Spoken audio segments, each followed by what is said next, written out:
la diapositiva ahí.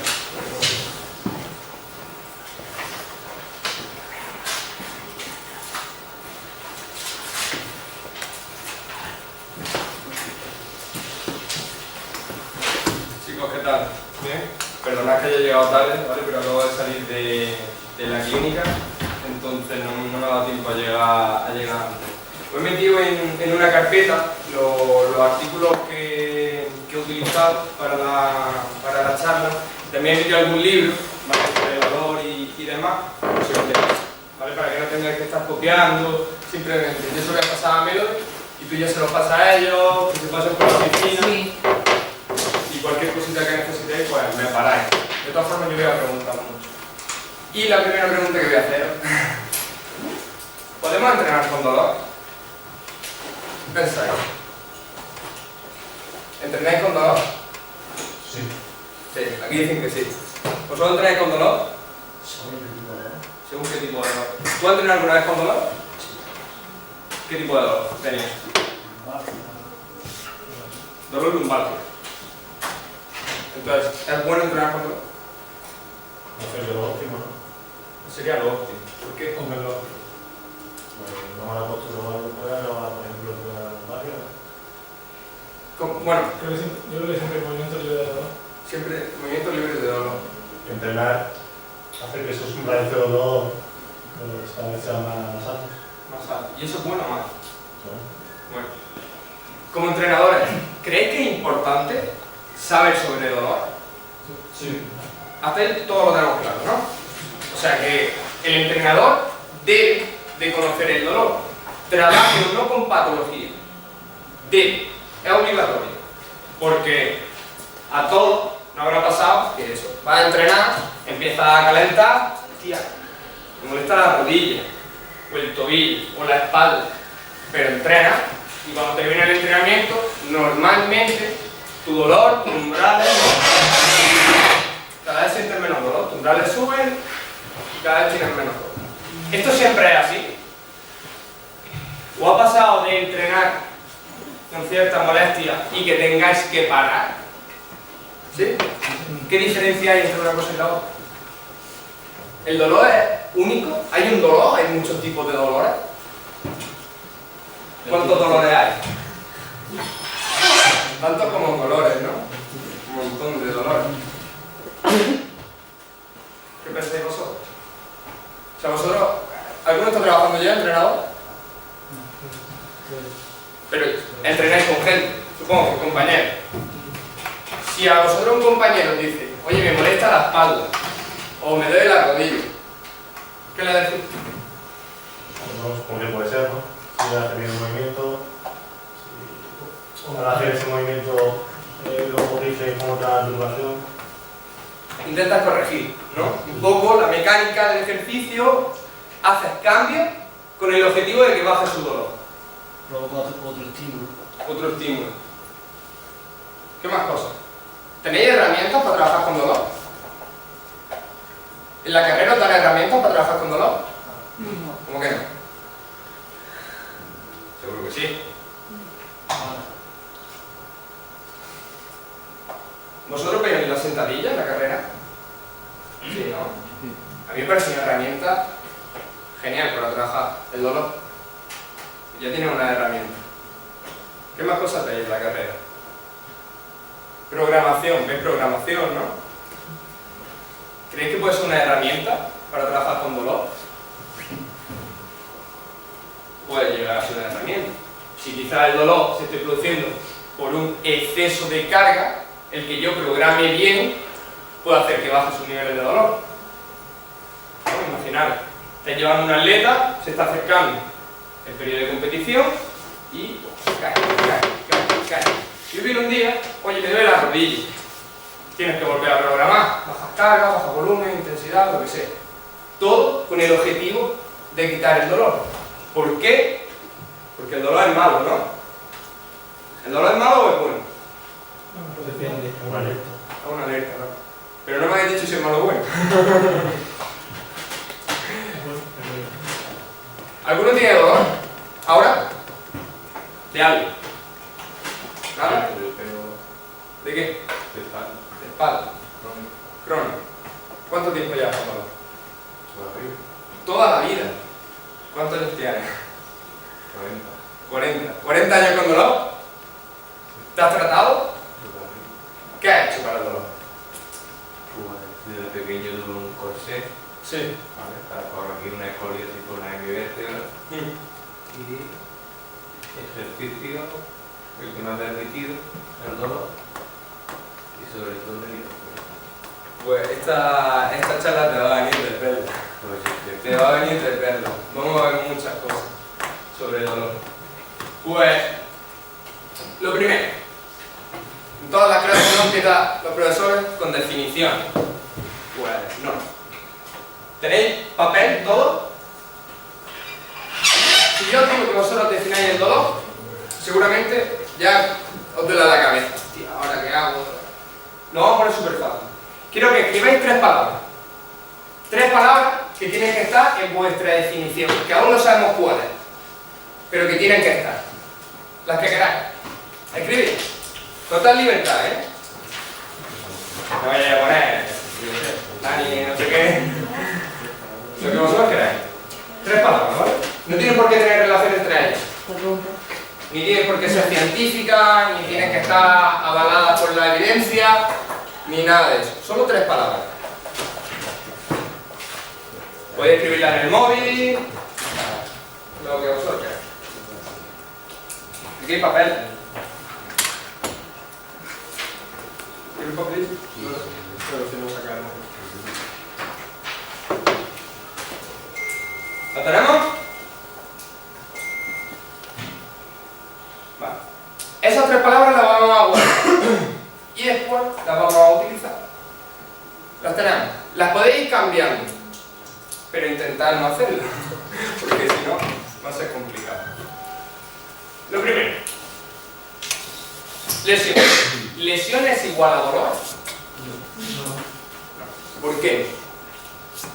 Puede haber una lesión que le produzca dolor y puede haber dolor sin que haya lesión estructural. ¿Cómo te llamas? Perdón. Diego. Diego tiene dolor. ¿Tiene una lesión? Sí, tengo una lesión Una lesión de nacimiento, ¿no? Entonces, en su caso, por ejemplo, lesión es igual a dolor. ¿Eso siempre así? ¿En qué caso no? Hernias discales. Hernia discal. Cuando lo suele por un tiempo, puede ser que el interés haya cambiado el Muy bien. Hernia discal. ¿Por qué la hernia no? Porque a veces que hay una hernia discal, pero no se ha producido un pinzamiento de nervio y por tanto no se manifiesta ese dolor. Entonces, la hernia solo duele cuando se pinza el nervio.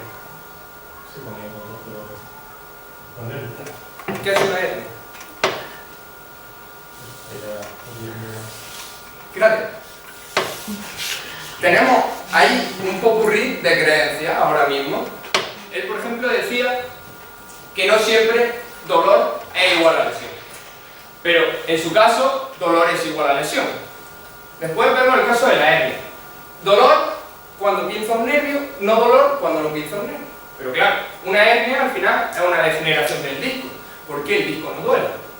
Si está degenerado, si hay una lesión, debería haber dolor. ¿Por qué no lo hay? no hay efecto de dolor. No hay receptores del dolor. Tía, eso me viene aniquilado para la siguiente diapositiva. Quedaros con eso, receptores del dolor.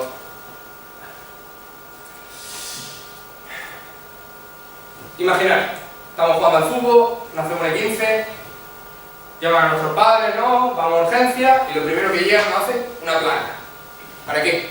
Nos hacen una placa, una radiografía. ¿Para qué? ¿Qué ha ocurrido, no? En las placas, ¿qué vemos? ¿Habéis visto alguna vez una placa, una radiografía? Todo. Todo. ¿Hay que se ve? Hueso. Hueso. Entonces nos hacen la placa para ver si tenemos algo roto. Un hueso roto. Y la placa sale perfecta. Está niquelado, ok. Pero no solo sigue doliendo. Entonces, el hueso está bien. ¿Por qué no duele? Cuando nosotros nos torcemos el tobillo.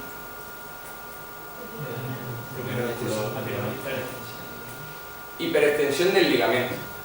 Entonces, el ligamento, según vosotros, sí tiene receptores del dolor. No. Hay diferentes receptores. No sé, eso me va a decir. Hoy vamos a pensar mucho y vamos a darnos cuenta de que tenemos muy instauradas en nosotros creencias sobre el dolor que no tienen, primero, ningún fundamento científico y que después han ido degenerando de tal forma que esto es como lo del el teléfono escacharrado. A mí me contaron una cosa, cuando yo se lo voy a decir a mi compañero ya no tiene nada que ver. Entonces, a nosotros nos hace una placa, todo está bien, pero a mí me sigue doliendo. Y digo, vale, a lo mejor es que esa prueba, que solo se ve el hueso, no es específica de mi patología, que es ligamentosa. Porque habéis dicho que se produce una hiperextensión, ¿no?, del ligamento. Entonces, me hacen otra prueba. ¿Qué otra prueba pueden hacerse? ¿Qué conocéis? De pruebas diagnósticas. Una resonancia, un TAC. ¿En una resonancia o un TAC crees que saldría? ¿Un E15? En una resonancia yo creo que sí. ¿En una resonancia crees que En sí? un TAC se ven menos cosas, pero en una resonancia sí. Fijaros que vosotros cuando trabajáis os va a llegar la gente con un montón de papeles, con un montón de pruebas. Entonces, aunque no tenéis que diagnosticar, porque yo que soy fisioterapeuta tampoco diagnostico, eso es solo competencia del médico, sí que es verdad que tenéis que al menos saber qué podéis ver en cada prueba. En un TAC voy a ver lo mismo o muy parecido que en una radiografía. Tienen más contrastes, pero casi lo mismo. En una resonancia no, en una resonancia sí puedo ver parte plana. Entonces en una resonancia podría ver que mi ligamento está hiperextendido, habéis dicho, hiperextendido. También es un concepto que ¿qué longitud tenía antes? Para saber que se ha hiperextendido. O hasta dónde llega un ligamento. Puede ser que se haya inflamado. Puede ser que se haya inflamado. La hiperextensión. La inflamación, si hay inflamación hay dolor. Como en el caso de antes, Puede. Entonces, si yo me tomo un ibuprofeno con un antiinflamatorio, me tendría que bajar el dolor. Fijaros, Fijaros hasta. Y después, una cosa. ¿Alguien le duele la cabeza ahora? ¿Te has tomado un ibuprofeno? ¿Pero te lo sueles tomar cuando te duele? Ahora que sea para dormir, ya veo que no voy a poder dormir, sí, pero normalmente la voy.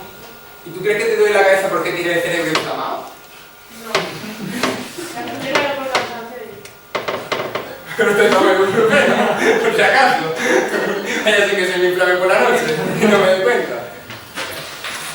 ¿Veis? Que son cosas muy tontas, pero que en una carrera como es la de Ciencia de la Actividad Física y del Deporte, que esperemos que algún día entre en el campo de la salud, esperemos siempre y cuando lo que se dé sean cosas que se te lo vaya a utilizar en salud. Ahora está claro que está completamente desconectada. Incluso aquí tenemos creencias de que si me duele la cabeza, me tomo un ibuprofeno, el cerebro inflamado. ¿Por qué me duele? Todo está hiperextendido el cerebro. Todo eso hay que pensarlo, porque claro, es muy fácil la pastillita, pero es que también es muy fácil mandar sentadilla. Es igual de fácil. Al final, vuestro medicamento, lo que vosotros vais a prescribir, es un ejercicio. Eso es igual de importante que una pastillita. Exactamente igual. El otro día, en la semana pasada, en la formación que di para los grupos de INEF de entrenamiento en el centro, era sobre entrenamiento inclusivo y una de las diapositivas que le ponía era un tarro de un medicamento. Y yo le hablaba a ellos que la prescripción de un ejercicio debe de contener la misma longitud, ¿vale? Los mismos párrafos que cuando tú coges un medicamento y te lees el prospecto. Tiene que tener para quién está dirigido, cuál es su dosis, su volumen, su frecuencia, su intensidad, todo eso va a tener una interacción con el cuerpo y va a producir un efecto. Entonces, muy importante, una sentadilla es igual a un ibuprofeno. Hay que saber cuándo utilizarlo. Si tiene el cerebro inflamado, puede utilizar o no sentadilla. Ahora lo veremos. Entonces, recapitulamos. Imagen patológica es igual o no a dolor. Hemos dicho que depende del caso. Por ejemplo, en tu caso parece que sí, después hemos dicho que la hernia según lo toque. Vale. Fijaos. Aquí hay varias metaanálisis donde se han estudiado pruebas de imágenes en diferentes poblaciones de edad, ¿no? Tenemos, por ejemplo, la protrusión discal. Le han hecho un estudio de 2015 en personas entre 20 y 70 años, 1.211 personas. Y en el 87% había una protrusión. Después, otra regresión sistemática. 3.100 personas de degeneración del disco. En personas que tenían 20 años, el 37, 80 años, 96. De rodilla tenemos osteoartritis, degeneración del cartílago, roturas meniscales. No. Asintomáticos, todos.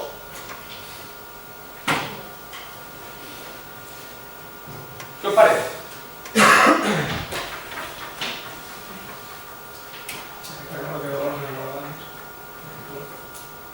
En la mayoría de la población parece que tener una lesión estructural, es decir, algo que esté degenerado, no tiene por qué ser igual a dolor. Esto nos empieza a decir que si yo tengo 65 años y me empieza a doler la rodilla porque he empezado a entrenar, ¿no? Por lo que sea, porque me lo han dicho mi hijo, que me tengo que empezar a mover. Si me empieza a doler la rodilla, voy al médico y me hacen una prueba de imagen, lo más seguro es que salga una lesión estructural. Pero de ahí a decir que por haber hecho esos días de deporte o de actividad física tienes esa lesión, no tiene ningún sentido. Porque seguramente la osteoartritis o el cartílago se haya degenerado mucho antes, no algo que se produzca de la noche a la mañana. Como por ejemplo una protrusión discal. La protrusión discal, tú te levantas por la mañana y dices, hostia, ya estoy protruido, tío. O es un proceso paulatino. Entonces, eso es muy importante, porque cuando a ti te venga una persona a entrenar y te diga, tú le vayas a poner un peso muerto y te diga, no, es que tengo una protrusión discal. Vale, tienes que saber lo que es. Pero eso quiere decir que tú no puedes hacer peso muerto. Digo peso muerto como puede ser hacer pie, cualquier cosa. No. ¿Eso quiere decir que tú vayas a tener dolor por hacer peso muerto? No. ¿De qué va a depender? ¿Que te dura o no? De la adaptación del ejercicio. Claro. ¿Y de qué depende la adaptación del ejercicio? Depende de qué sea. Pero realmente de qué depende, de la dosis, ¿no? De la prescripción. De eso va a depender. La pastillita, recordadlo. No es lo mismo que tomes una pastilla de 650 gramos de ibuprofeno a que te comas 8 gramos. Entonces, vemos que hay muchas lesiones, muchas pruebas de imágenes que no se correlacionan con el dolor. Entonces, el primer mito que podemos romper es que imagen patológica no es igual a dolor. Es más, ¿alguien ha tenido una tendinitis rotuliana? 1, 2. ¿De Aquiles? ¿Alguien ha tenido una tendinopatía de Aquiles? Glúteo medio, supraespinoso. Supraespinoso. Con las tendinopatías pasa algo muy curioso. Se han hecho estudios donde se ha visto que hay personas que tienen degeneración del tendón y tienen dolor. Degeneración del tendón y no tienen dolor. No degeneración y no dolor. Y no degeneración y dolor. Tenemos todas las posibilidades. Entonces, reducir la presencia o no de dolor a una lesión estructural es muy incompleto. No tiene sentido. Entonces, ya podemos empezar a ver que el dolor va más allá de la estructura, va más allá. Sí que es cierto que si tú te doblas el tobillo, te va a doler el tobillo, obvio, ha hecho un daño estructural, te va a doler, pero hay muchas otras lesiones, que ya veremos por qué pasa, que no tienen ese proceso. Entonces, si queréis trabajar con salud, empezar a estudiar salud. Y primer paso puede ser dolor. Lo primero que empecé a estudiar. Porque personas con dolor, todo el mundo, casi todo el mundo tiene dolor. Si no es, pues, la mañana, te duele la espalda, empiezas a trabajar, te molesta esto, empiezas a entrenar, lo otro. Entonces es un buen punto para empezar. ¿Vale, chicos? Nocicepción. Había hablado de receptores del dolor. ¿Cuáles son los receptores del dolor? No hay como tal. A ver. Que no hay como tal. No hay como tal. Son un receptor. ¿Qué diferencia hay entre un nociceptor y un receptor del dolor? ¿Es lo mismo? ¿No es lo mismo? El peligro. El peligro. Pero entonces el receptor lo que capta es peligro. Tu receptor sabe si es peligroso o no. ¿Cómo interpreta? ¿Cómo se interpreta?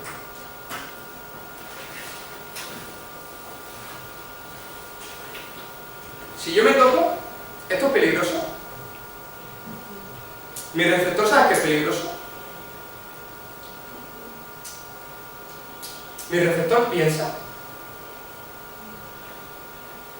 Cuando vosotros hacéis un curl de bíceps, se activan receptores. ¿Esos receptores saben si ese curl de bíceps lo está haciendo con 50, 60, 80 kilos? Los receptores no, pero cuando la información llega al cerebro, Ah, eso es otra cosa. ¿El receptor qué hace? Mándale información. Transcribe, ¿no? Traduce. Me llega un estímulo, lo traduzco en un lenguaje que se puede enviar, que es un potencial eléctrico. Ese potencial llega por aquí y ahí, ya veremos qué pasa. Pero lo primero que tenemos que tener en cuenta es que el receptor lo único que hace es traducir. Manda una señal. Ya está.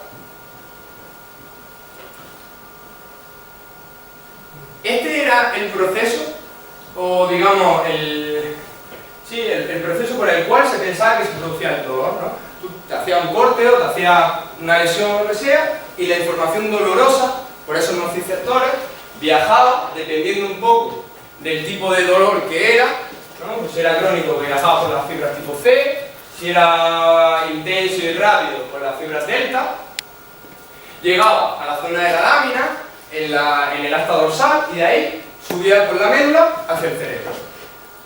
¿Vosotros pensáis que esto sigue siendo así? Por lo que hemos visto hasta ahora. ¿Cómo se produce entonces el dolor? se produce cuando vuelve el estímulo. Cuando vuelve el estímulo. Entonces, aquí que pone dolor, eso ya lo podríamos cambiar, ¿no? Ahí que pondríamos estímulo, ¿no? Y esto, en vez de ser señal de dolor, señal del estímulo. Viaja, dependiendo del tipo que sea, ¿no? ¿Aquí es dolor o todavía no? No. No. Vale. Llego. ¿Y aquí? ¿Todavía no? Aquí sí pasa. ¿Sí dolor, no dolor? Ahí es donde se considera Sí. todo, ¿no? Ahí es cuando... ¿Sí? Sí. Cuando llega el cerebro, sí. Esto es de 1965. Meltzer, el control gate, la teoría de la compuerta. Esto en fisioterapia se utiliza muchísimo. ¿Alguna vez han puesto corriente? Analgésica, las TENS y todo eso, se había utilizado. Que siento un hormigueo. Bueno, la teoría de la compuerta, y en lo que se basa en la utilización de las TENS, o lo que se basaba, era que si está llegando la información dolorosa, ¿no? Pum, pum, pum, pum. Si yo utilizo una vía más rápida, bloqueo su paso a nivel del asta dorsal y dejo de enviar información, por tanto voy a sentir menos dolor. Entonces, las fibras tipo C son amielínicas, no tienen mielina, entonces va muy lenta la información. Sin embargo, las deltas tienen mielina y la información en vez de lineal va dando saltos, chum, chum, chum, va mucho más rápido. Entonces, si a mí me empieza a llegar dolor por aquí y yo coloco la analgesia, ¿no? los electrodos y empiezo a mandar información en el hormigueo, como es de este tipo, pues va a ir más rápido y a este nivel, como tienen que decidir cuál pasa y cuál no pasa, como está más rápido, llega antes y sube. Por eso se produce la analgesia. ¿Quién la ha utilizado? Las TENS. ¿Cuánto tiempo más o menos te quitaba el dolor? O sea, tú tenías dolor, te las pones, te lo quitas y ¿cuándo volvías a sentirlo? Yo no hago una pregunta. Dime. A ver, o sea, realmente, o sea, tú estás diciendo que esta teoría de 1965 y demás, pero a día de hoy nosotros como humanos, el principal reflejo que tenemos a sentir dolor es apretarnos, porque al provocarle otro estímulo, en este caso un estímulo de presión, se va el dolor. ¿Sería por eso mismo? Lo que se pensaba era eso. Eso es lo que se pensaba. Ahora ya veréis que no. Pero el dolor se va. Claro, pero se va, pero no por esto. No por esto. Esto es lo que se pensaba hasta que pasó esto. ¿Qué es? La prótesis. ¿Una persona con prótesis siente dolor? No me está cortando. No se la tiene. ¿Habéis escuchado hablar del dolor de miembro fantasma? Sí. ¿Qué es el dolor de miembro fantasma? No va a producir por... Que lo No siente. me duele, pero no tiene. Le duele pero no lo tiene. Y lo siente. Entonces, si nos basamos en esto, sería imposible que me doliese una parte que ya no tengo, porque no puede enviar información dolorosa. Pero es que más, la gente que tiene dolor de miembro fantasma te dice, a lo mejor, este chico, me duele el dedo gordo del pie. No otra cosa, no me duele la pantorrilla, no me duele... No, me duele el dedo gordo del pie. ¿Hay un nociceptor en el dedo gordo del pie? No, porque no lo tiene. ¿Cómo puede ser que tenga dolor? Pero es que muchas veces, por ejemplo, en la oreja, ¿no? Hay receptores de otros puntos del cuerpo, ¿no? Y la palma de la mano, por ejemplo. ¿Lo dices por lo de la auriculoterapia y demás? Por ejemplo, el tema de la migraña, pero como tengo entendido, a través de la oreja lo pueden evitar, ¿no? Y realmente otros están tratando... ¿Qué receptor hay en la oreja? No, pero me refiero a que cuando tiene un problema en la oreja en este caso, por ejemplo, y en la oreja en el Eso está muy bien la pregunta porque está muy extendido. La medicina tradicional china, más que en ciencia, lo que se basaba era en... Bueno, vamos a decirlo, no es en ciencia. Lo que se basa es en energía. Los canales chi y demás. Ellos dan una explicación a un fenómeno de forma experimental. Yo te pongo la aguja aquí y a veces se te quita y a veces no se te quita. El problema viene cuando no se quita, porque no eres capaz de reproducir los efectos. Por eso nosotros utilizamos la ciencia, porque somos capaces de ver por qué ha funcionado y por qué no ha funcionado. Entonces, el tema de que se te quite un dolor con el que te ponga una aguja aquí puede ser por la aguja, o puede ser simplemente placebo, o puede ser un montón de cosas. La aguja quizás sea lo de menos. Es más, muchas veces no se ponen ni agujas, se ponen aguijones de abeja. Es que el veneno de la abeja tiene algo... ¿A todo el mundo le ha picado alguna una abeja? ¿Te ha dolido más o te ha dolido menos? ¿Qué antes? Te dolía más, ¿no? ¿Cómo puede ser que ahora te duela menos? Entonces, ya os digo, vamos a ver por qué. Ahí el efecto placebo, que todos lo habéis escuchado, ¿no? Puede ser muy importante, pero ya veremos qué es el efecto placebo, que no es algo banal ni algo etéreo, es algo muy real. En cuanto a esto, esa persona entonces sería, por lo que hemos visto de la teoría de la compuerta, sería imposible que tuviese dolor, imposible, pero aún así lo tiene. ¿Me habéis dicho? No me habéis llegado a decir por qué le tiene dolor. La memoria. ¿Por qué? La memoria. Por la memoria. ¿Pero por qué a él le dolía antes el pie? Y él recordaba que le duele el pie. La sensación, digamos, que se le inventa. Se se la inventa sin querer. Yo creo que es porque los nervios que bajan hacia abajo están ahí, que llegan a estar. El paso es por aquí, vamos a poner una línea de un vehículo. La información pasa, tú cortas, pero esa información la tienes ahí todavía. Pero según lo que hemos hablado, la información es información.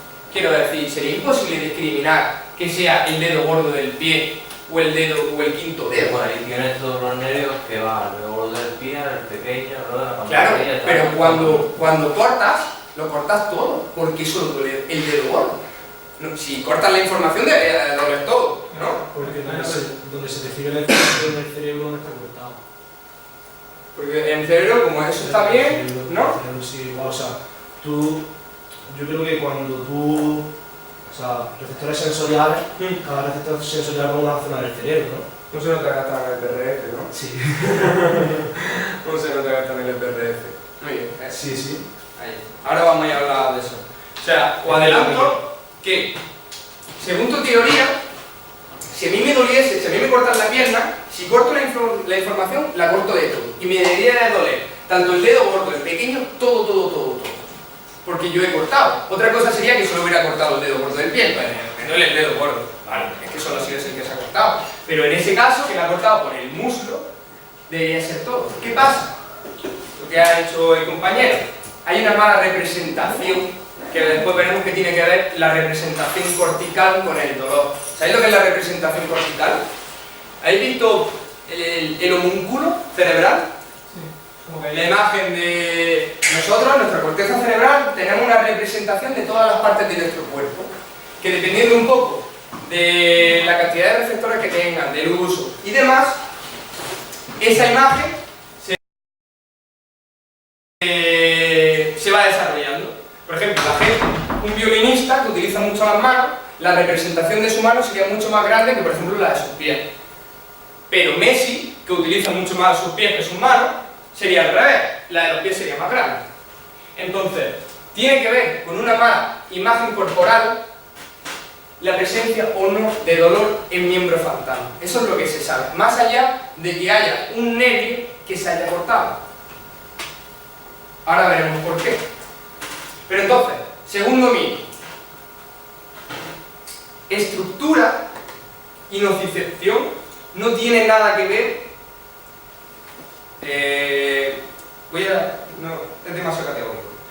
Nocicepción no es igual a dolor. Tiene que ver, es importante, la información, los nociceptores son importantes, pero no es igual a dolor. Yo puedo tener nocicepción y no tener dolor. En este caso no hay nocicepción porque no hay receptores, pero él tiene dolor. Están siempre las dos opciones.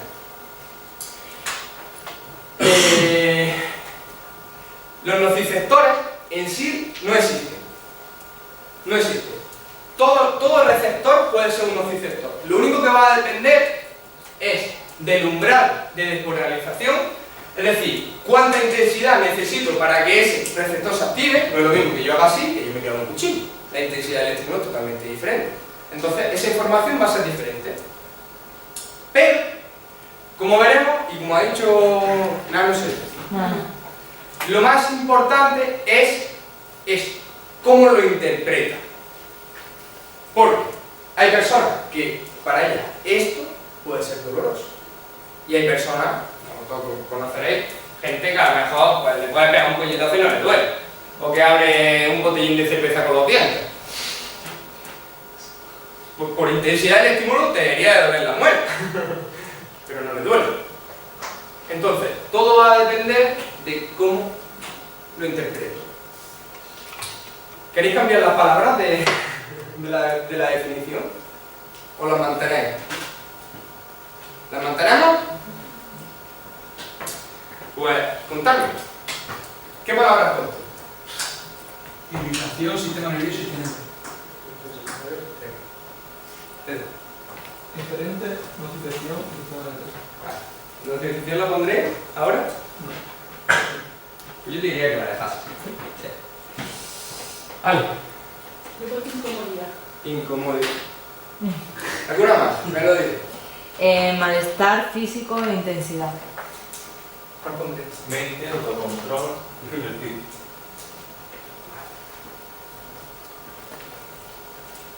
Yo he estado buscando un montón de definiciones sobre dolor, porque os podréis imaginar la cantidad de dinero que se destina a estudiar esto.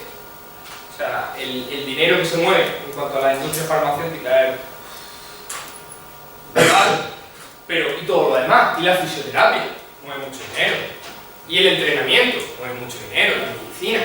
O sea, el dolor es un tema que realmente nos interesa, porque todos conocemos a gente que le duele algo, a nosotros nos duelen cosas también, trabajamos para que a personas le dejen de doler. O sea, es que al final estamos metidos en un mundo donde siempre hay dolor.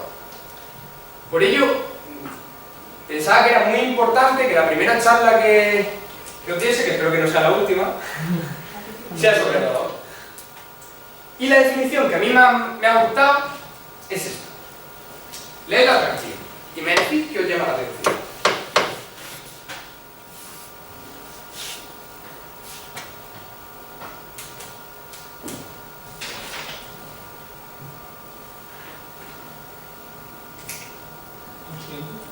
Consciente. Venga, cosas que os llamen la atención. Sentimiento. Nadie ha puesto sentimiento, ¿no? En las palabras. Porque ahora es un dolor físico, ¿no? Donde ¿Hay dolor emocional? Hay dolor emocional. ¿Qué más?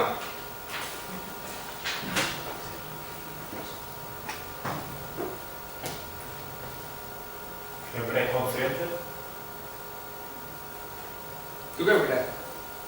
¿Tú durmiendo has tenido alguna vez dolor? Sí, que me moleste, ¿no? Sí. Quiero decir, tú por ejemplo, te ha dolido una vez la cabeza, ¿no? Te has echado una siestecilla para que se te pase. Durmiendo te dolía la cabeza. Estabas durmiendo. Entonces, cuando no somos conscientes, parece que el dolor... Exactamente para despertar, ¿no? Porque a veces se te quedan, por ejemplo, a mí las manos van mías y me despierto porque me duele. ¿Te despiertas porque te duele o te despiertas porque se te ha quedado dormida porque te has quedado dormida sobre la mano o algo así? No, es que tengo las manos regular. Ah, que tienes las manos regular. Realmente el ciclo vigilia-sueño no tiene que ver con el dolor. Porque cuando una persona, por ejemplo, se la anestesia, si tiene dolor, eso le haría despertarse, porque tú estás dormido. ¿Por qué? Porque los fármacos influyen sobre el ciclo vigilia-sueño. ¿Por qué? Porque actúa a nivel cerebral. El problema viene cuando las personas con dolor, su ciclo vigilia-sueño es muy diferente. Cualquier estímulo te puede despertar. ¿Cuánto tiempo llevas con dolor? En las manos. A ver, no es siempre, pero unos 6 o 7 meses. 6 o 7 meses. ¿Hace 2 años dormías igual, con la misma calidad que ahora? Entonces, el dolor nos afecta de muchas maneras. Entre ellas, el ciclo vigilia-sueño. Yo a mis pacientes, una de las preguntas, y Melo lo sabe, ¿qué tal estás descansando? Porque sé la influencia que tiene el dormir bien y el sentirte descansado con el dolor.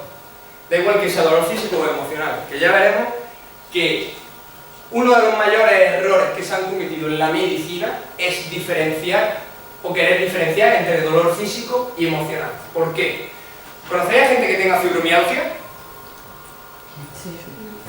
Pues hasta hace no mucho a esas personas se decían que eran locas y locos. Porque decían que su dolor era emocional, que era psicológico. ¿Qué significa?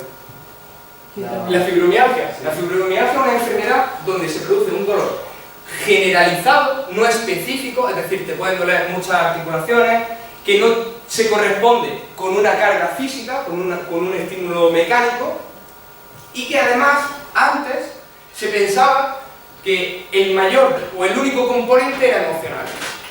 Tú tenías problemas personales y por eso tenías dolor en las articulaciones y demás.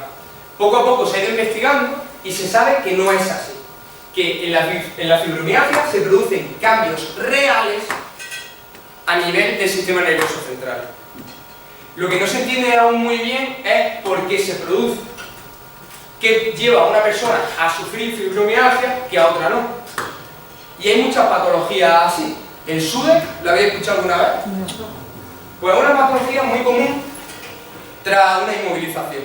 Te rompes una muñeca, pasa el tiempo que tienes que estar para que suelte, ¿no? Y la fractura, pero después tú sigues con dolor en la muñeca.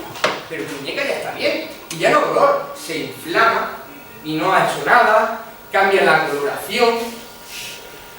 Son cambios que no se sabe muy bien por qué están pasando, y ahora se empieza a ver que en el sistema nervioso central ocurren muchas cosas.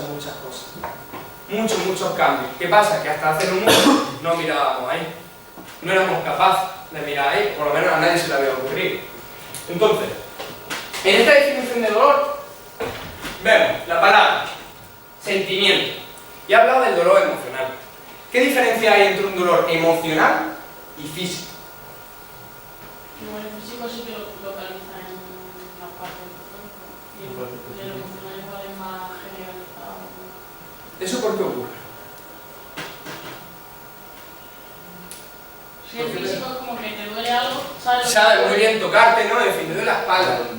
Pero localizar, me duele la empatía, o me duele la alegría, eso es como muy...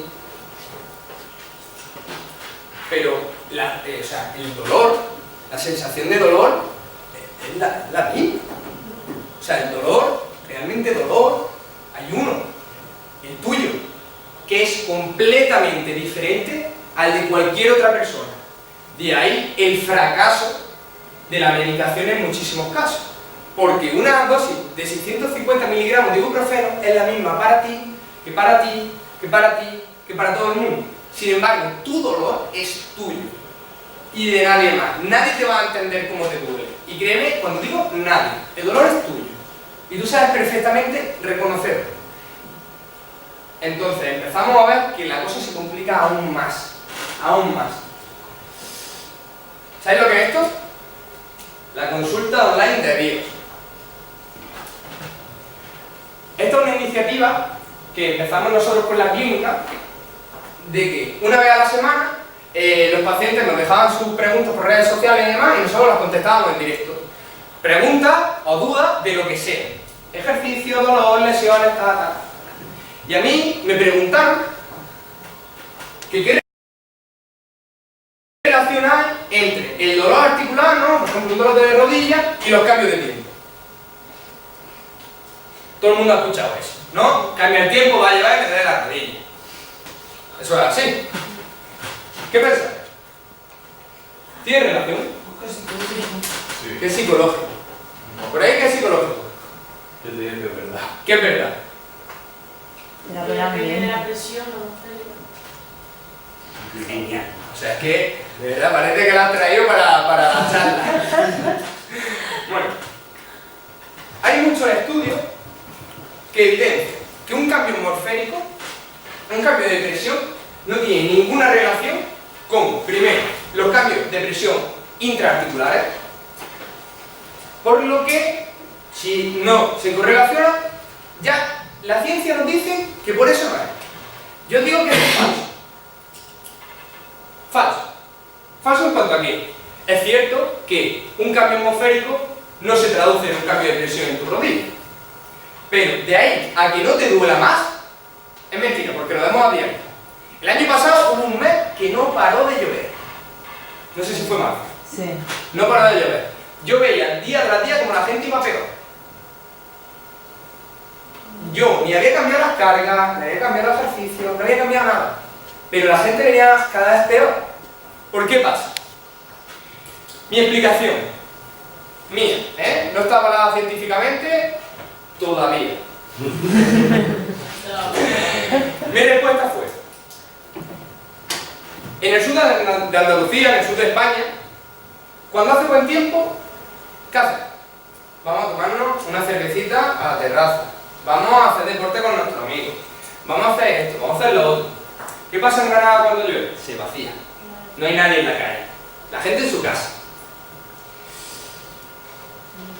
Fijaros si es importante el componente social del dolor, que cuando a mí me quitan mi única actividad que puedo hacer en grupo para relacionarme, que por ejemplo puede ser ir a aeróbic con los amigos o una clase dirigida o lo que sea, eso va a hacer que yo no pueda ir, va a hacer que mis niveles de dolor suban. Simplemente, pero por una cuestión social y psicológica. Es decir, que a mí me quiten lo que más me gusta, va a hacer que yo me centre en lo que me duele. Mientras que si estoy con mis amigos, no. Lo típico de, estás malillo, estás resfriadillo, pero mientras sales de fiesta, no te duele nada. Ahora, al día siguiente estás hecho polvo, sí, pero esa noche estaba genial. Entonces, la cuestión psicológica y emocional, social, es fundamental. Fundamental. Pero eso pasa aquí en Andalucía. Si tú te vas a Londres, en Londres un día te puede llover, hace sol, nieva, hace viento. Si los cambios de presión tuviesen algo que ver con tu dolor, esa gente estaría fatal. Vamos, las rodillas se le darían la vuelta, bien historia. Entonces, es muy importante que tengamos en cuenta cómo la cuestión social, psicológica, emocional, como queréis llamarlo, nos afecta. Pero es que se complica aún más. Ahora, el modelo biopsicosocial que yo hablaba la semana pasada se completa aún más con la palabra espiritual. Ya no se habla de un modelo biológico, patomecánico, no, es un modelo biopsicosocial espiritual, donde yo, como profesional del ejercicio, de la fisioterapia, de lo que sea, tengo que tener en cuenta en mi intervención todos los aspectos. Lo biológico, la prescripción, ¿vale? El papelito donde yo pongo lo que tiene que hacer. Lo psicológico, oye, ¿cómo estás? ¿Estás pasando un proceso de depresión? ¿Te relacionas, no te relacionas? Todo eso tengo que tenerlo en cuenta. Lo social, relación con los padres, con los amigos, todo, si se relaciona o no se relaciona, pero y lo espiritual. ¿Alguno aquí es creyente? Sí, ¿no? Los demás supongo que no. Es muy importante que nosotros, cuando viene una persona que tiene algún dolor o lo que sea y quiere entrenar, tengamos en cuenta cuáles son sus creencias. Porque dependiendo de cuáles sean, puede que su actitud sea positiva o negativa, siendo la misma. Por ejemplo, eres católico, supongo que. Si tú piensas que solo Dios es capaz de decidir si a ti te duele o no, independientemente de lo que hagas, tus niveles de dolor seguramente sean diferentes a que si tú piensas, Dios tiene que ver, pero yo tengo que ayudar, yo tengo que poner de mi parte. Entonces, la forma de encarar a ese paciente es completamente diferente. ¿Sí o no? A ver, que yo sea católico no significa que Dios me vaya a quitar el dolor. Sí, sí, pero digo católico como puede ser judío, lo que sea. O sea, si tus creencias espirituales es que, independientemente de lo que tú hagas, tú vas a tener dolor porque has hecho algo malo o por lo que sea, va a ser muy diferente a que tú pienses o que tu creencia sea. Vale, es posible que Dios o quien sea tenga algo que ver, pero yo tengo que poner de mi parte. Dios me va a ayudar, porque yo voy a salir de esto, pero yo tengo que poner de mi parte. Entonces, ya empieza a cambiar el modelo. Antes, eso no se tenía en cuenta. Y a mí me parece fundamental. Al fin y al cabo, nuestras creencias es lo más profundo que tenemos. Creencias que pueden ser espirituales, o que pueden ser de la familia, de lo que sea. Creencias, chicos. Muy, muy importante. Yo, por ejemplo, en referencia a eso que estás comentando, sí es verdad que le veo mucho sentido porque, por ejemplo, mi abuela, que es bastante creyente, ella pues se cayó y se rompió la cadera y tiene una prótesis de cadera y ella se refugia en que el Señor le ha puesto esa piedra en su camino y que es un escollo y que ya está. Ahora, como que tiene que vivir con eso. Como tú a tu abuela le digas, tú olvídate de Dios, tú no, o sea, tu abuela te dice, olvídate tú, o sea, estas creencias son mías. Tú tienes que saber manejar esa situación, por eso hay que tenerlo en cuenta.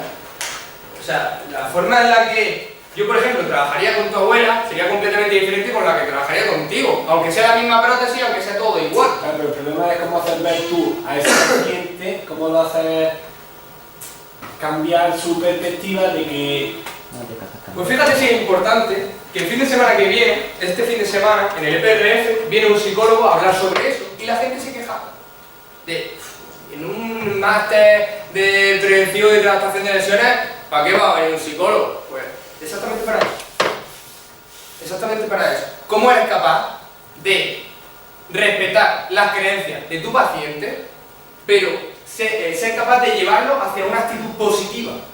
Las creencias son suyas, tú no las vas a cambiar, ni eres nadie para cambiarlas. Pero necesitas llevarlas de una forma que sea positiva para tu trabajo, porque tu objetivo es quitarle el dolor. Independientemente de que sea judío, cristiano, lo que sea. Entonces, ¿veis que el dolor es mucho más complejo de si me inflama el cerebro y me tomo un paracetamol? Mucho más complejo. Pero chicos, de verdad lo digo, esto no es nada para las creencias que hay en la calle. Yo tengo un amigo que él antes de trabajar todos los días se toma un ibuprofeno, porque dice que así aguanta más trabajando. ¿Qué pensás? Eso me parece mal, porque al final se te acostumbra el cuerpo a eso. Y es que es más psicológico, tú tienes que decir que no te duele y no te duele, y si piensas que te duele te va a doler, ¿no? Pero fijaros cómo uno tiene que lidiar con las creencias. Y poquito a poco, con mucho trabajo y con hechos, es como se demuestran las cosas, y con ciencia, como estamos viendo. Protector. Habéis dicho, el dolor es necesario porque nos protege. Porque si yo tengo una lesión, ¿no? Me tuerzo un tobillo, si yo no tuviese dolor, yo seguiría andando, seguiría con mi actividad y es posible que me rompiese más cosas, ¿no? Más estructuras. Entonces, el dolor es una respuesta evolutiva, necesaria. Sin dolor no estaríamos aquí. Eso está claro. ¿Qué ocurre? Que hay veces, como ha dicho Fede, que el proceso de curación y el de dolor no van de la mano. Es decir, yo ya me he recuperado de mi lesión, pero sigo con dolor. Entonces, es ahí cuando se habla de dolores disfuncionales y demás, o dolores crónicos, pero eso no quiere decir que el dolor sea malo. Muy importante. Porque cuando tú le hablas a una persona, de la forma que tú se lo expliques va a depender cómo ella lo va a interpretar y sus creencias posteriores. Entonces, que tú le digas, no, es que el dolor es malísimo, hay que quitarte el dolor, como si fuese un bicho que tiene ahí. Imaginaros después lo que esa persona va a pensar en su casa. Se puede llegar a sentir incluso culpable de tener dolor. ¿Qué ocurre, Gente que dice, no, es que esto yo me lo he buscado. ¿Buscado de qué? Tú has salido a correr, has empezado a darle la rodilla, eso quiere decir que tú hayas buscado dolor. Muy importante. Entonces, uno de los que más sabe sobre dolor es Mosley. ¿Habéis escuchado hablar de Mosley? El que os he pasado el libro de Explain Pain, ¿vale? Explicando el dolor. Increíble ese libro. Lo he pasado en inglés, pero si lo quieren en español también te lo puedo pasar. Librad. Y Mosley lo que habla es de una herramienta que se llama el protectómetro. Imaginaros un termómetro, ¿no? O un marcador en este caso, que lo que es una variable que nos mide la percepción de peligro que tiene nuestro cerebro. Un peligro que puede ser potencial, como hemos visto, como puede ser pues, cualquier cosa. Imaginaros un powerlifter. Hay alguien que sea, tú eres powerlifter, ¿no? Haces powerlifting. Bueno, me gustaría ser. Ah, me gustaría ser. Imaginar, un powerlifter, ¿no? Final del campeonato del mundo. Va el tío a levantar y se lesiona. Viene a nosotros, lo recuperamos. Al año siguiente, misma situación, mismos kilos, mismo todo. ¿Vosotros pensáis que esa persona si tenía dolor de espalda, ahí no le va a empezar a doler? Cuando se tengan que enfrentar a la misma situación en la que él se lesionó. Por lo menos va a influir. ¿Sí o no? Va a tener algo que ver. ¿Por qué? El miedo, ¿no? Muchas cosas. Entonces, él, su protectómetro, digamos que estaría a tope, marcando peligro, peligro, peligro, peligro, peligro, pero es potencial. No sabemos si va a pasar algo. No lo sabemos. Entonces, nuestro objetivo como profesionales es ese protectómetro tenerlo lo más bajo posible. Intentar bajar la percepción de peligro. de la forma que sea, hablando, con música, con lo que sea. Eso se resume en dos palabras: Sims y Beams.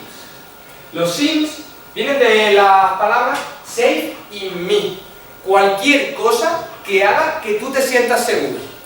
El powerlifter seguro que se pondrá una cincha de estas lumbares, ¿no? Porque me aprieta, me noto seguro cuando voy a levantar. Pero es que puede ser la música que a él le guste, puede ser un sitio que le guste entrenar, una persona que le guste tenerla atrás, que le dé seguridad. Oye, tú levanta que yo estoy contigo. Después tenemos los Beams, que hacen todo lo contrario. Es cualquier cosa que haga que tu percepción de peligro aumente. Como puede ser un familiar. Siempre hay un familiar que hace que las cosas te duelan más. Tú no vas a entrar por tu casa, hostia, que me duele la cabeza de escucharte, me duele la rodilla de verte. Es que puede ser cualquier situación, ya os digo. Una situación, por ejemplo, de una lesión previa, puede ser gente que, por ejemplo, le tiene pánico a correr. ¿Por qué? Porque una vez se lesionó corriendo, ya parece que ya no puede volver a correr nunca. El problema no es correr, el problema es que tiene una percepción del peligro brutal. Es posible que esté como para correr, pero... Entonces, objetivo, esa balanza. Nosotros tenemos que llevarlo hacia los Sims, ¿vale? Cambiar cosas, muchísimas. Música, ya os digo, yo por ejemplo con mis pacientes intento que la música que utilice sea música que le guste a ellos, que le haga estar relajado. Pero ya no es eso. Si por ejemplo el powerlifter viene justamente después de lesionarse, yo empezaré a hacer regresiones del peso muerto, muy sencillito. ¿Para qué? Para que su percepción del peligro baje. Uno puede ser bajar kilos, otro puede ser, pues no sé, cambiar hacer de sumo, cualquier cosa, pero que a él su percepción del peligro baje, los vendajes, las cinchas, lo que sea, que baje la percepción del peligro. Por eso con el protectómetro, muy importante. Hay, bueno, un libro de Mosby se llama también así, el protectómetro, pero eso no lo tengo.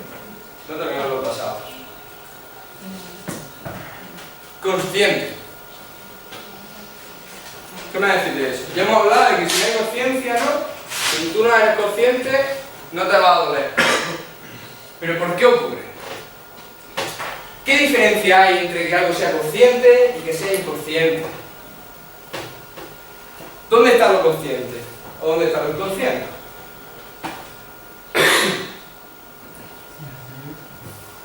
En el cerebro. Ahí está, ahí está.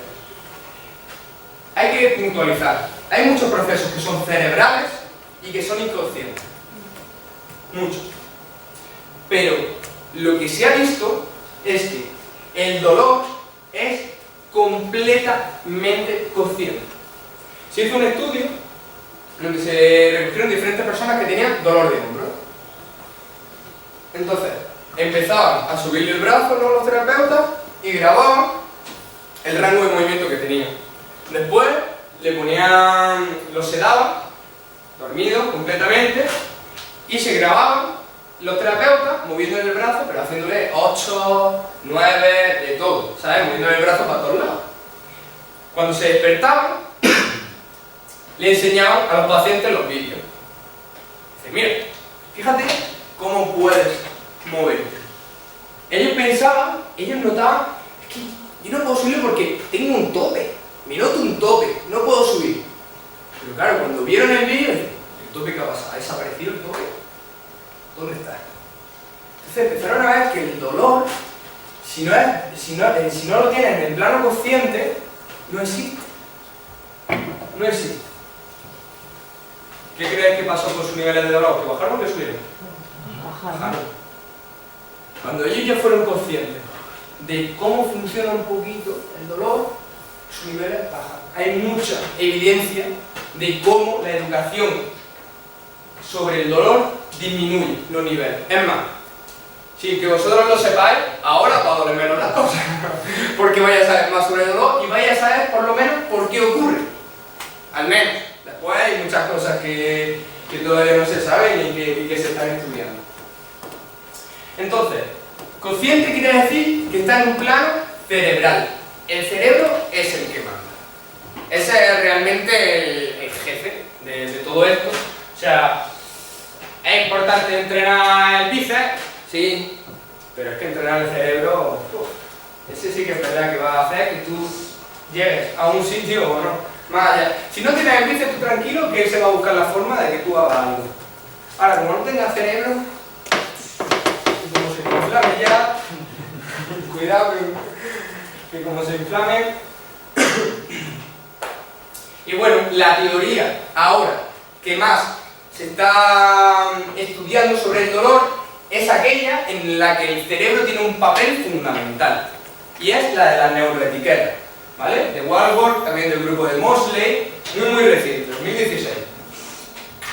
Las neuroetiquetas, sin entrar mucho en detalle, son diferentes grupos de neuronas que están en diferentes localizaciones. Una está, por ejemplo, pues en la amígdala, otra está, por ejemplo, en corteza frontal, diferentes sitios, ¿no?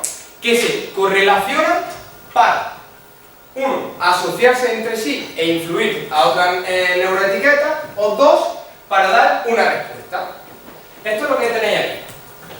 Las neuroetiquetas secundarias son, imaginad, un grupo de neuronas, otro y otro, que entre ellas se asocian, pero no dan ninguna respuesta. Estas son las secundarias. Las primarias no hacen eso. Las primarias sí dan una respuesta, que es, digamos, medible o tangible. Esta respuesta puede ser un sentimiento, una creencia o el movimiento. También es el dolor. Entonces, cuando se empieza a estudiar esto, cambia por completo el paradigma de los estudios del cerebro, porque nosotros estábamos empeñados en ver al cerebro de forma muy específica, con las lentes, a ver si es esta proteasa o este neurotransmisor. Aquí cambia por completo. Oye, vamos a verlo en perspectiva, desde fuera. Vamos a ver cómo se correlaciona, cómo funciona, como un conjunto, más como partes separadas que no se relacionan entre sí. No, es que todo tiene que ver. Es que la emoción tiene que ver con el movimiento y tiene que ver con el dolor, y todo tiene que ver. Imaginaros lo que cambia la estrategia terapéutica. Ya no importa tanto el medicamento si actúa sobre X neurotransmisor, sobre lo que sea, es que va mucho más allá. Es que eso es importante, sí, pero solo una parte importante, solo la biológica, pero ¿y todo lo demás? Pues esta teoría recoge todo lo demás. Para el dolor, neuroetiqueta secundaria, nocicepción, ¿vale? Puede ser una. Percepción de amenaza, otra. Propiocepción y sinestesia. Propiocepción, ¿sabéis lo que es? La sinestesia, si la propiocepción es el sentido de la posición articular, la sinestesia es del movimiento. Que yo sepa que yo estoy haciendo esto. ¿Sí o no? ¿La habéis visto alguna vez, la sinestesia? ¿Y por qué la percepción de amenaza no se relaciona con la del movimiento? No, esta flecha la he puesto yo, ¿vale? Que en el diagrama, o sea, realmente todas estarían unidas, todas tienen que ver con el dolor y con el movimiento, pero lo más importante aquí es ver que son dos respuestas diferentes, que tienen neuroetiquetas secundarias comunes, pero son dos respuestas diferentes. Por ello, podréis ver personas que tienen dolor y no tienen problema en movimiento, tienen problema con dolor y movimiento, ¿vale? Todas esas opciones. ¿Por qué? Porque sus neuroetiquetas son comunes. Entonces, si yo tengo una entrada nociceptiva brutal, como puede ser con un esguince de tobillo, es posible que tenga tanto dolor como que no pueda hacer movimiento. Pero por eso, no por otra cosa. ¿Alguna duda de esto? Ya te digo, esto cambia, o sea, a mí como terapeuta, cambia por completo mi vida. Completo, o sea, de trabajar de una forma a trabajar, no la opuesta, pero completamente diferente. Ya no me centraba tanto en la fascia, no sé qué, no sé cuánto, no, es que yo veía que cambiando todas estas cosas o actuando sobre ellas, con dolor, por lo menos, con movimiento, que era por lo que yo más trabajo, los efectos, o sea, los pacientes estaban muchísimo mejor. ¿Por qué? Porque tenía en cuenta tantas cosas que es muy difícil no mejorar. Es muy difícil no mejorar. Entonces ya os digo, el estado tisular percibido, es decir, cómo esa persona cree o piensa que está su rodilla. Hoy ponía en Instagram que un fisio australiano que lleva muchos triatletas ponía no bad side, no hay lado malo. Pues es que yo tengo tantos pacientes que se refieren, esta es mi rodilla mala. No, es que me duele la mala. ¿La mala? Vosotros imaginaros el estado tisular percibido que tiene. O sea, para ellos ya esa es mala. Cualquier cosa que haga con esa rodilla o va a estar mal hecho o le va a doler. Pero tú después haces una radiografía y posiblemente sea igual que la otra. Pero como es la mala, fijaros, pues eso, cambiando eso, es posible que yo cambie su nivel de dolor. Simplemente convenciéndolo, y ya no es, demostrándole que no es la mala. Porque si yo a él lo pongo a hacer una sentadilla o lo que sea, unipodal, y le enseño que mueve a la misma velocidad con pierna derecha que con izquierda, ya le estoy mostrando que no hay pierna mala. Perdón, ¿habéis visto algún fisio trabajando con velocidad? No. Pues, fijaros. Vosotros podéis demostrar a una persona, oye, esa no es tu pierna mala, si es que está moviendo a la misma velocidad, o es que está levantando los mismos kilos. Mejoráis eso. Mejoráis todo. Que no se ve muy bien. Bueno. Fijaros, lo que hemos hablado de la representación cortical, ¿no? De cómo nosotros tenemos en nuestra corteza cerebral todas nuestras partes del cuerpo, pero es que también eso va a influir en nuestro movimiento. La representación que tengamos va a depender. Un violinista va a tener muy desarrollada la mano, por eso puede hacer tantos movimientos, pero ¿habéis visto los vídeos de a lo mejor personas que han nacido sin manos o sin brazos y tocan el piano con los pies o escriben con los pies? ¿Por qué ocurre eso? Porque son capaces de tener esa agilidad motora. Porque la representación cortical que tienen sus pies es brutal. Tanto ha sido el uso que le han tenido que dar que se ha desarrollado de forma descomunal. ¿Qué pasa con un pintor? ¿Cómo es capaz de... Si yo tengo que pintar mi casa, o me pongo cinta de carrocero para hacer las esquinas, o sale allí la ola. ¿Por qué? Porque mi representación de ese movimiento no es buena. Sin embargo, la de un pintor profesional, que nada, está efectivo. ¿Listo? Entonces, es muy importante que valoremos eso. Pues yo, con este chico, lo valoré. Os pongo el caso, ¿vale? Un chico que hacía calistenia, fuerte, como el vinagre, y estaba muy desarrollado muscularmente, pero que viene con problemas cervicales. Que se está tratando con fisioterapia, manual y demás, todo en camilla, pero nada le ha ido bien. Lleva 3 o 4 meses bastante mal. Además le creaba mucha ansiedad, porque a él lo que más le gusta en la vida es entrenar, no podía hacerlo con normalidad, un desastre. Y estaba valorando su capacidad de estabilizar, ¿vale?, en el hombro, en un plano frontal. Y le dije, mantén el stick, ¿no?, el palito, horizontal, mientras él rotaba, ¿vale? ¿Está horizontal? Os aseguro que él pensaba que estaba horizontal.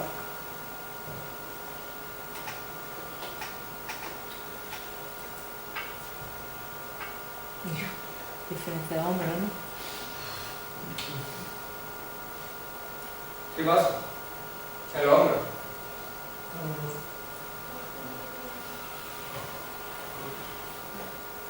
¿La misma línea? Pero después va el fisio, lo manipula. Ahí, pum, pum, pum. ¿Ese es el problema?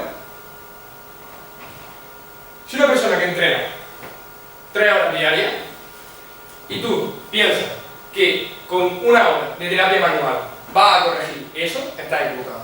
Simplemente por la exposición en el tiempo. 3 horas más que tú. Otra cosa sería que estuviese 24 horas contigo, pero estuviese en tu casa y lo estuvieses tratando.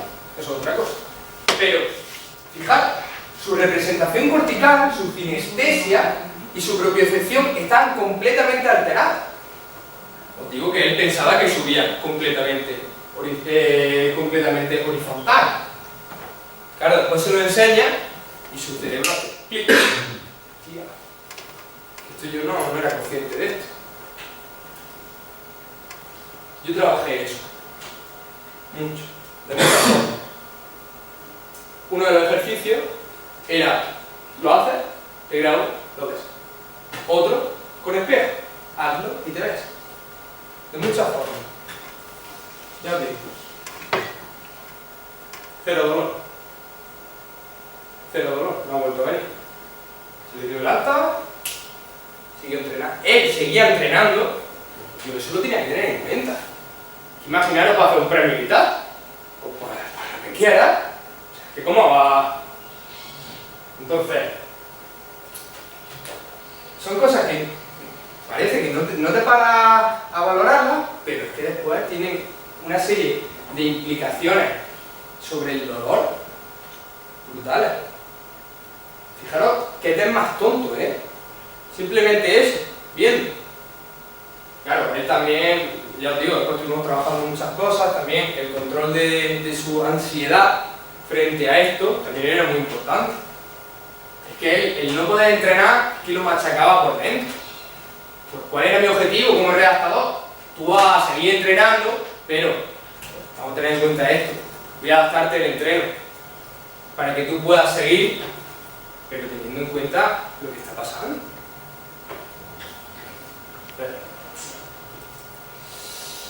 Y bueno, os traigo esta definición que me gusta mucho y que no es muy científica ni es muy, no sé, compleja, pero creo que está muy bien. Fijaros que habla de opinión como algo subjetivo, porque la opinión que tenemos nosotros es únicamente nuestra, que pasa como con el dolor, ¿no? Que es nuestro y de nadie más, y al final es sobre el estado de salud, entendiendo la salud, como hemos visto, como un modelo biopsicosocial espiritual. Todo hay que tenerlo en cuenta. No hay que volverse loco y ahora pensar que simplemente hablando voy a quitarle el dolor a una persona, o simplemente haciendo que se relacione más voy a quitarle el dolor a una persona. No, es cuanto más tengas controlado, mejor. Bueno, yo he traído herramientas, os voy a enseñar herramientas que los licenciados, los graduados, perdón, en Ciencias de la Actividad Física y del Deporte podéis utilizar. Porque yo una cosa que no entiendo es, en algunos cursos de redactación y demás, que se dan herramientas que el licenciado después no puede utilizar, porque que yo te enseñe a hacer trazos de manuales o utilizar agujas o todo eso, si es que después no lo vais a utilizar. ¿Qué vais a utilizar vosotros? El ejercicio, ¿no? ¿El foam roller lo podéis utilizar? ¿Alguien conoce el flossing?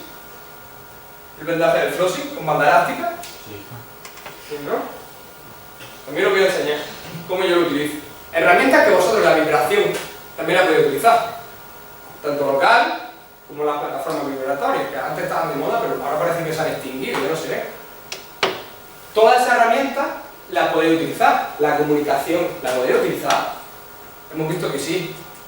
O sea, es que la cantidad de herramientas que un licenciado, un graduado, perdón, tiene es brutal. El problema es la base. ¿Habéis visto esto sobre dolor? No. ¿Ahora pensáis que tenéis herramientas? No. Ahora os voy a enseñar que sí.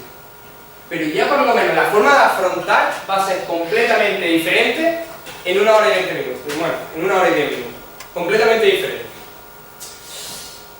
Vamos a poner herramientas. Chicos, sé que es tardecillo y tal, y algunos os dolería la cabeza de escucharme. Si queréis, os enseño lo que tengo previsto y nos vamos, ¿vale? Que yo sé que ya es tardecillo, o el que se quiere ya, que no hay ningún problema. Ya simplemente vamos a comentar algún caso, ¿vale? Y y ya está.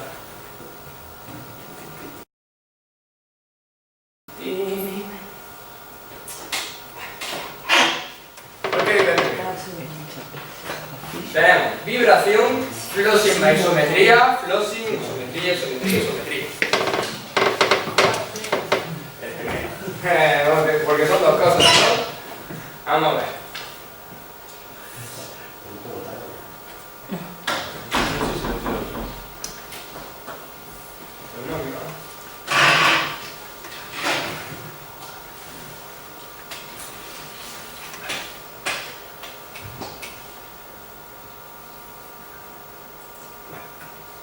Os cuento. Una alumna también de se hace un esguince de tobillo, empiezo a tratarla y utilizo el flossing, que son unas vendas elásticas con las que se hace un vendaje, y trabajo desplazamientos laterales con una isometría de los flexores plantares. Son muchas herramientas a la vez que están interactuando. Vamos a, digamos, a desgranarlo un poco. El flossing, un vendaje. ¿Alguien le ha puesto a hecho alguna vez un vendaje? ¿Un tobillo o algo así se ha vendado? ¿Qué es lo que sientes cuando te vendas? Seguridad, ¿no? Fuerte. Que nada te va a pasar. Entonces el flossing es una venda elástica que nos ayuda, aparte de muchas otras cosas, a mejorar la percepción que tiene, primero, nuestro cerebro de esa articulación, porque yo le doy un estímulo compresivo, es más información la que está llegando, entonces la percepción de peligro va a disminuir, Eso ya va a hacer que el dolor baje. Pero es que después trabajo con isometría. La isometría tiene un gran componente analgésico. Aún no se sabe muy bien sobre los mecanismos sobre los que actúa, pero yo os digo que una persona que venga con mucho dolor en el tobillo y que tú seas capaz de ponerlo a hacer esto, cambia por completo su percepción del estado tisular, es decir, cómo está su ligamento hiperextendido. Si tú eres capaz de hacerlo esto, si la tía, es que no me duele. Si lo hago, si eres capaz de dar la dosis justa para esa persona, sus niveles de dolor van a bajar. Entonces, fijaros, un ejercicio súper sencillito, pero que a ella le bajó muchísimo el dolor. Aparte de eso, bueno, trabajo con isometría, porque si ella en ese caso sí que es verdad que tenía un esguince de grado 2, que ya no es que haya una hiperextensión del ligamento, sino que hay rotura de fibra. Entonces, trabajo en un rango de movimiento que no es doloroso, pero le demuestro que puede seguir haciendo cosas. Aumenta mucho la seguridad, aparte, y esto no lo hemos visto, pero el sistema hormonal está ahí. Cuando tú haces algo que es placentero, se crea una serie de hormonas que influyen sobre el dolor. Eso es así. Por eso también el ejercicio es tan potente, porque actúa en tantos planos, es brutal. Y una cosilla, si tiene una lesión, ¿se puede trabajar con excéntrico? ¿En el ligamento? No, en muscular. Pero si tiene una rotura muscular, ¿no? Sí. Depende. Si tú, por ejemplo, te rompes el isquio y el primer día que eres excéntrico, vas a romper más. Entonces, la aplicación del excéntrico tienes que ver, uno, en qué estado está la lesión, y dos, el estado de la persona. Porque aunque el excéntrico esté genial, si esa persona nunca ha hecho trabajo excéntrico, te la carga. Por lo menos se pega una semanita con unos agujetones curiosos. Entonces, en sí la herramienta no es ni buena ni mala. Es decir, una pistola es buena o mala. Pues según, ¿no? Si la utilizas para cazar, es posible que sea buena porque te puedas alimentar y puedas sobrevivir. Pero si la utilizas para matar a tu compañero de clase, entonces el excéntrico al final no deja de ser una herramienta. Tú eres el que hace que sea buena o mala. También entrando a cuánta dosis da. Nosotros, por ejemplo, tenemos la inercial de este con el encoder. Entonces somos capaces de medir cuánta sobrecarga excéntrica estamos dando. cosa que olvídate de una cónica. Entonces eso también es muy importante. Pero ya digo, el excéntrico tiene mucho efecto a nivel de dolor, pero dependiendo en qué patología.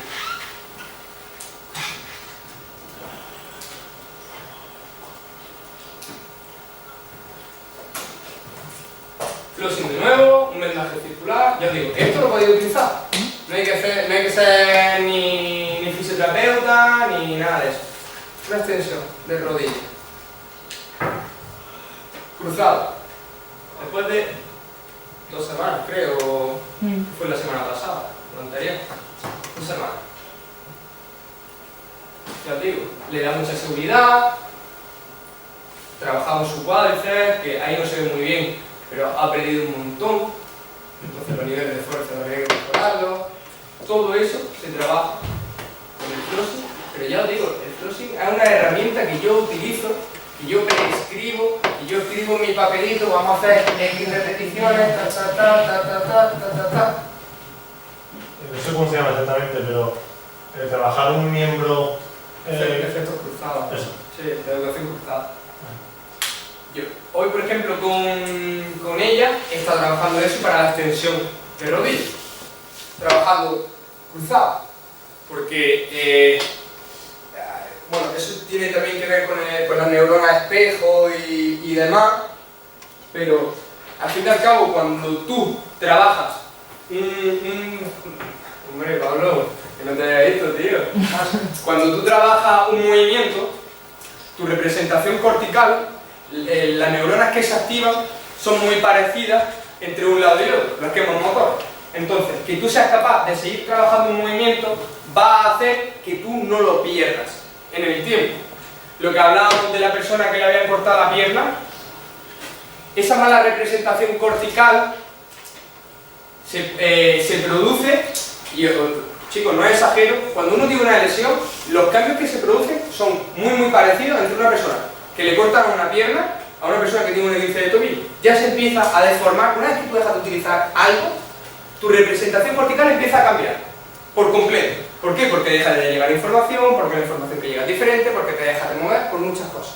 Entonces, utilizar el otro lado, el lado sano, hace que esa representación se adapte. Con la gente que tiene prótesis y demás, ¿habéis visto la terapia espejo? Que se le pone un espejito y trabaja sobre un lado pero mirando. Al final lo que estás trabajando es un movimiento y una representación cortical de ese lado. ¿La habéis visto o no? ¿Nunca habéis visto una persona trabajando con un espejo? Sí. Pablo, tú sí, porque tú trabajas mucho con... Pablo es entrenador y redactador y él trabaja mucho con terapia espejo. Y es una herramienta súper potente. ¿Por qué? Porque estás trabajando, ya os digo, la representación cortical, la percepción de amenaza, la seguridad, todo eso, aparte de el bienestar que le crea a esa persona el pensar que está moviendo ese pie que ya no lo tiene. Que no es real, pero que por lo menos le va a bajar el dolor, porque su representación empieza cada vez a ser más real, más adaptada a la situación que tiene. Transitorio, hay que aceptar el trauma, que estás perdiendo una pierna, y tienes que, esa parte que has perdido tiene que ser ocupada por otra localización corporal. Es decir, pues si has perdido hasta aquí, pues el muslo, la cadera y todo eso, tendrás más sensibilidad, serás capaz de hacer más movimiento, que es por lo que una persona es capaz de mover una prótesis. Si no sería imposible. Si no sería imposible. Okay.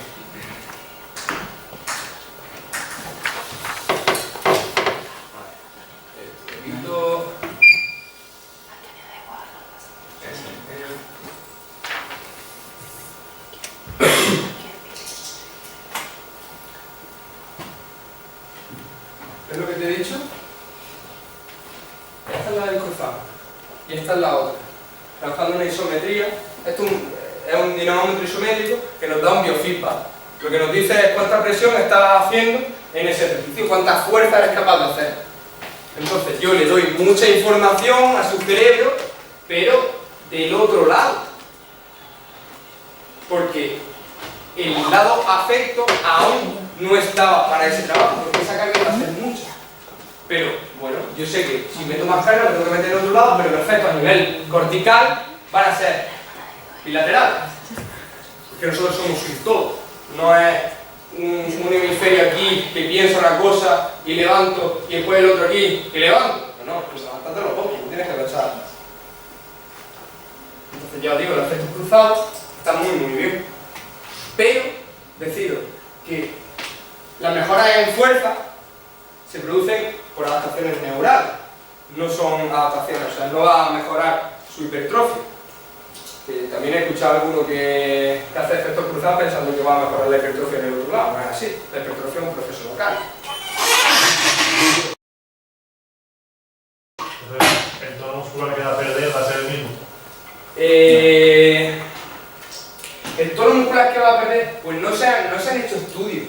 El tono te refiere a la masa muscular. Sí. No se han hecho estudios. Pero que tengas menos masa muscular no tiene por qué repercutir en tus niveles de fuerza directamente. Va a perder, obviamente, porque si tienes menos sección transversal seguramente pierdas fuerza, pero al menos no va a perder tanto como perdería si no hicieses nada. Entonces ya digo, es una herramienta interesante, pero sabiendo para qué la puedes utilizar. Hay que trabajar la otra pierna.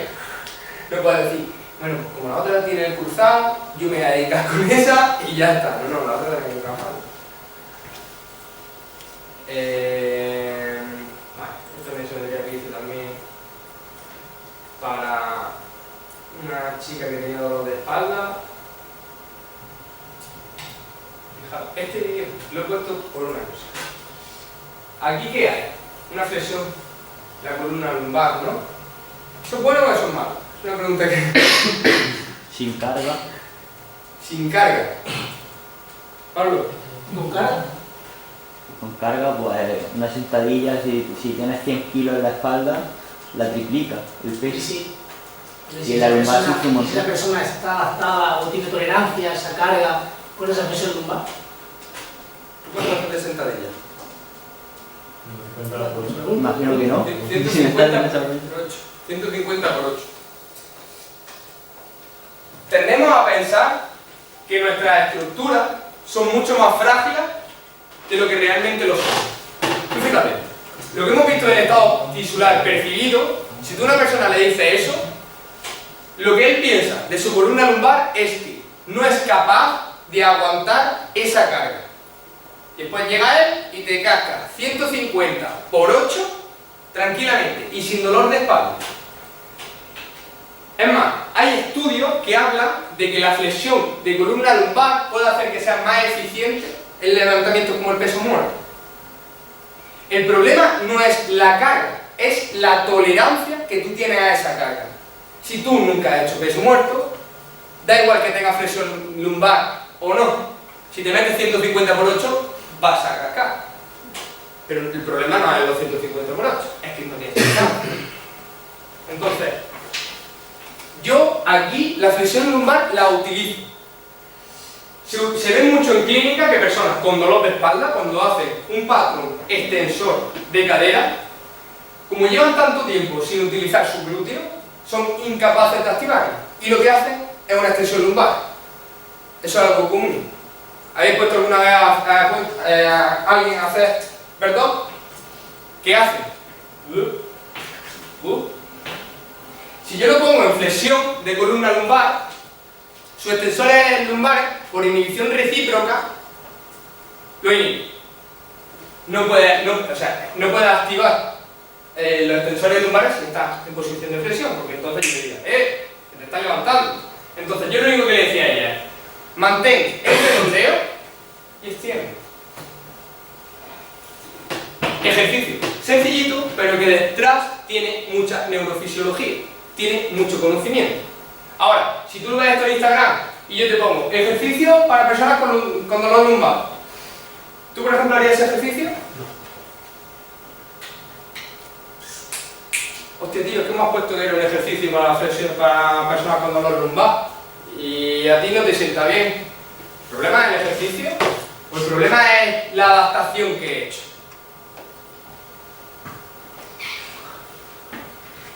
Entonces, es muy importante que cuando yo prescriba un ejercicio, tenga un objetivo y tenga unos fundamentos de por qué lo hago. Con ella lo hice cuando ya tenía mucho control, cuando había bajado mucho sus niveles de dolor, muchísimo. Porque si tú vienes el primer día y yo te casco eso, tú no vuelves más. Seguro. Seguro, seguro, seguro. Entonces, fijaros qué importante es. A mí me gusta el ejercicio. Antonio, por ejemplo, Antonio Piccoli lo hace en cadena cinética cerrada. Ancla los pies a la GHD, deja que la persona redondee la espalda y hace una extensión de cadera, que os podréis imaginar lo pequeñita que es. Cuando la persona ve que se levanta de allí, le dice, ¿eso es una extensión de cadera? Y está el tío ahí haciendo el escorpión. Entonces yo os digo, la forma de utilizar el cuerpo, si es que lo puedes moldear el ejercicio como quieras. Ahora, teniendo claro qué objetivo tienes y qué efectos va a provocar, aparte de la dosis. La goma, las repeticiones, la velocidad, todo eso hay que tenerlo en cuenta. Eso es mi papelito que yo escribo. También, si a esa persona le gusta o no el ejercicio. Imaginaros que no le gusta nada. Nada, o que le tiene miedo.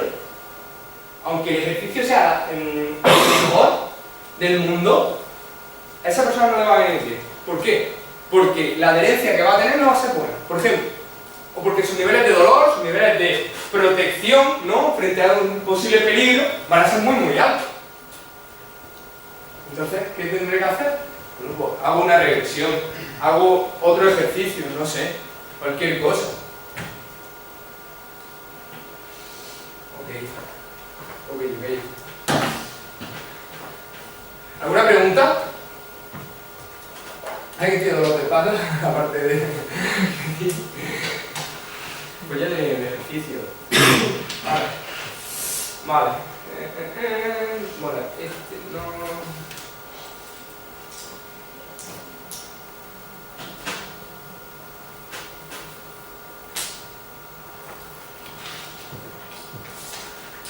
A ver. Esto es un vibrador. Así dicho, suena fatal, pero... Cacharrito que vibra. Entonces, cuando yo utilizo la vibración, lo que estoy haciendo, entre muchas otras cosas, es mejorar la información que llega a mi corteza. ¿Por qué? Porque la vibración lo van a captar todos esos receptores mecánicos, que no son nociceptores porque su umbral es muy pequeño. Eso, en una situación normal, no te tiene que doler. Otra cosa es que tenga... que tu umbral sea muy bajo o que tu percepción sea tan alta que cualquier cosa te duele. Pero en una situación normal, como era por ejemplo la de esta chica, eso no le dolía. Entonces yo mejoro la entrada aferente, sensitiva, le doy mucha información de qué está vibrando, qué zona está vibrando, su representación, las lucecitas de su cuádriceps en su representación brillan mucho más. Porque le estoy dando mucha información. Empiezo a trabajar extensión. Y aparte, a nivel local, para trabajar la hipertrofia, oclusión. Oclusión de flujo sanguíneo. Que es una herramienta que vimos con los grupos de entrenamiento de Inés, para gente de Inés, la semana pasada. Entonces, por un lado, trabajo a nivel central, cortical, y otra a nivel local. Mejoro su hipertrofia, mejoro su representación cortical. ¿Para qué? Para que ese cuádriceps, que ha estado después de la operación mucho tiempo sin activarse, sin moverse, empiece a despertar. Lo mismo que hacía con la chica que estaba haciendo aquí. Yo digo que se tiene que reencontrar con su culo. Lleva tanto tiempo sin utilizarlo que se ha olvidado de él. La representación de su glúteo a nivel cortical va a ser muy pequeña en comparación a la que va a tener con sus extensores de columna. ¿Qué hago? Mejor peso. ¿Y cómo se hace eso? Con estímulo. Adherencia. Trabajo. Pero tenemos toda la vida para entrenar. Toda la vida. Es más, evolutivamente deberíamos de estar entrenando hasta el día que morimos. Todos hemos tenido perros, mascotas y demás. Hasta que no está muy mal, un animal no para de hacer cosas. Por poco que sea, algo hace. Los humanos somos los únicos que nos tiramos años postrados en una cama. Evolutivamente no estamos hechos para eso. Realmente tú deberías de estar cazando, moviéndote, hasta el día que te toca morir. Por edad, por proceso de envejecimiento. Pero esto, vamos a salirnos de la muerte, que es muy negativo, y vámonos al embarazo. Cuando una perra o una gata está embarazada, hasta el momento que va a parir, ella sigue haciendo cosas. ¿O no? Pero hasta hace no mucho, cuando una chica estaba embarazada, bueno, siéntate, no hagas nada, túmbate. Pues imaginaros eso, después, todos los efectos que tenía cuando esa mujer daba a luz y quería volver a su actividad. Pero si es que ¿cómo vas a volver? Si te has tirado 9 meses completamente para nada. Los efectos, más allá de la musculatura que has podido perder y demás, a nivel cortical y todo eso, son cambios que se producen por dejar de mover. Gracias a Dios ya hay entrenadoras como Lidia Romero, ¿no? Sí. Que están especializadas en eso. Y aún se estudia solo los parámetros fisiológicos en cuanto a frecuencia cardíaca, tensión y demás. Pero el día que se empiece a ver qué ocurre a nivel cortical, ahí sale otra tesis. 1, 2, 3. Fijaros hasta dónde puede ir. Ya digo, esto es una herramienta que podéis utilizar. El vibrador cuesta 90 euros. Bastante más barato que la mayoría de herramientas que podéis necesitar. Es más, una barra olímpica, medio que, vale 2 o 3 veces más que eso. Y la cantidad de aplicaciones que tú puedes tener, si que lo puedes hacer lo que quieras. Ahora, hay que saber cuándo, cómo, con quién utilizarlo. No es me compro el vibrador y vibro hasta el cielo en la boca. Sino que fácil sería. Pero herramientas tenéis muchísimas. Ahora, hay que estudiar, hay que formarse, hay que trabajar.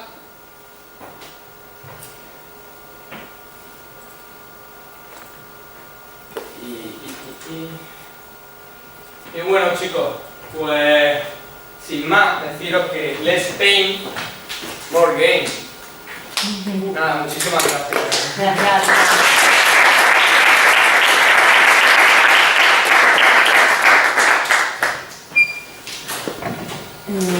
Vale, chicos, si queda alguien por apuntarse que quiera el certificado de los que sois de Flux. ¿Eh? Como sea. Bueno, si no soy lo que dicen.